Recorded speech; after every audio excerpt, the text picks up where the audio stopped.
ఈ నెల 15 నుంచి అమరావతి పనుల నిర్మాణానికి కార్యాచరణ రూపొందించామన్నారు మంత్రి నారాయణ. సీఎం చంద్రబాబు అధ్యక్షతన సిఆర్డీఏ 41వ అథారిటీ సమావేశం జరిగింది. 11,467 కోట్లతో అమరావతి పనులు చేపట్టేందుకు సీఎం అంగీకారం తెలపడంతో పాటు ఐకానిక్ టవర్స్ నిర్మాణాన్ని త్వరలో ప్రారంభిస్తామన్నారు. 360 కిలోమీటర్ల ట్రంక్ రోడ్ల పనుల ప్రారంభానికి ఆమోదం లభించిందన్నారు. ఇది 11,467 కోట్లకి 11,467 కోట్లకి ఈరోజు అమరావతి క్యాపిటల్ సిటీ డెవలప్మెంట్లో వాటికి ఇవ్వడం జరిగింది. వీటిలో మెయిన్ ట్రంక్ రోడ్స్ ఏదైతే 360 కిలోమీటర్లు మెయిన్ రోడ్స్ని యాక్చువల్గా డిజైన్ చేయడం జరిగింది. అటువంటి రోడ్లకి ఈరోజు 2,498 కోట్లతో వాటిలో కొన్ని రోడ్లని వర్క్ స్టార్ట్ చేయడానికి యాక్చువల్గా ఈరోజు అథారిటీ పర్మిషన్ ఇచ్చింది. అదేవిధంగా ఫ్లడ్ మిటిగేషన్ ఏదైతే ఇక్కడ ఫ్లడ్ ప్రాబ్లం లేకుండా ఉండటానికి నెదర్లాండ్స్ వాళ్ళ దగ్గర ఆ రోజు డిజైన్ చేయించాము. వాళ్ళు ఇచ్చిన డిజైన్ ప్రకారం వర్క్ చేయడానికి 1,585 కోట్లతో పాలవాగు, కొండవీటి వాగు, గ్రావిటేషన్ కెనాల్ మరియు రిజర్వాయర్స్ 3 రిజర్వాయర్స్ని నిర్మించడానికి ఈరోజు అథారిటీ యాక్చువల్గా పర్మిషన్ ఇవ్వడం జరిగింది.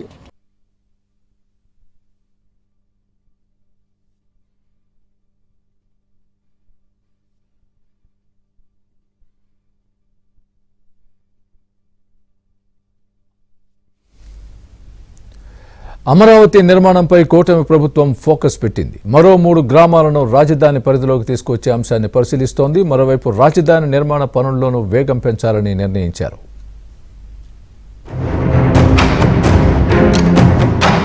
అమరావతి పరిధిలో ప్రస్తుతం ఉన్న 29 గ్రామాలను 32కు పెంచాలని ప్రభుత్వం భావిస్తోంది. ఆయా గ్రామాల విజ్ఞప్తి మేరకు చర్యలు చేపట్టనుంది. ఇప్పటికే 29 గ్రామాల్లోని రైతుల నుంచి దాదాపుగా 35,000 ఎకరాలను ప్రభుత్వం భూ సమీకరణ విధానం ద్వారా సేకరించింది. 29,000 మంది రైతులు భూ సమీకరణ విధానం ద్వారా సిఆర్డీఏకు భూమిని అందజేశారు. ఇందుకోసం ప్రభుత్వం ఎకరాకు 1000 గజాలు నివాస స్థలం, 450 గజాల వాణిజ్య స్థలాన్ని రైతులకు ఇచ్చారు. మెట్ట భూములకు ఎకరాకు 1000 గజాల నివాస స్థలం, 250 గజాల వాణిజ్య స్థలాన్ని ఇచ్చారు.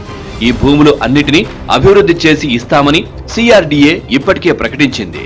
రిటర్నబుల్ ప్లాట్లలో మౌలిక సదుపాయాల అభివృద్ధికి వచ్చే నెలలో టెండర్లు కూడా పిలువబోతోంది. ఈ నేపథ్యంలో రాజధానిలో నిర్మాణ కార్యకలాపాలు ఊపందుకోనున్నాయి.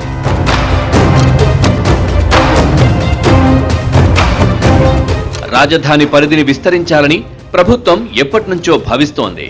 2014-2019 సంవత్సరాల మధ్యకాలంలో రాజధానిలో తమను కలపాలని పెదపరిమితో పాటు వడ్డమాను, హరిశ్చంద్రపురం పంచాయతీలు ప్రభుత్వాన్ని కోరాయి. అయితే అప్పట్లో 2019లో తెలుగుదేశం అధికారం కోల్పోవడం, ఆ తర్వాత వచ్చిన వైసీపీ ప్రభుత్వం 3 రాజధానుల పేరుతో అభివృద్ధిని పూర్తిగా నిర్లక్ష్యం చేసి నిర్మాణాలను నిలిపివేసింది. ఈ నేపథ్యంలో కూటమి ప్రభుత్వం అధికారంలోకి వచ్చిన వెంటనే మళ్లీ రాజధానిలో కార్యకలాపాలు ప్రారంభమయ్యాయి. దీంతో రాజధానిలో వివిధ సంస్థలకు కేటాయించేందుకు భూమి కూడా అవసరమవుతుంది. ప్రస్తుతం పెదపరిమిలో 6,000 ఎకరాలు, హరిశ్చంద్రపురంలో 1,100, వడ్డమానులో 1,650 ఎకరాల భూమి ఉంది. ఈ 3 గ్రామాల జనాభా సుమారు 10,000 వరకు ఉంటారు. రాజధాని పరిధి పెరగడం వల్ల జనాభా పెరగడంతో పాటు అందుబాటులోకి భూమి కూడా రానుంది. రైతులకు ఇవ్వగా దాదాపుగా 5,000 ఎకరాల వరకు అదనంగా ప్రభుత్వానికి సమకూరనుంది.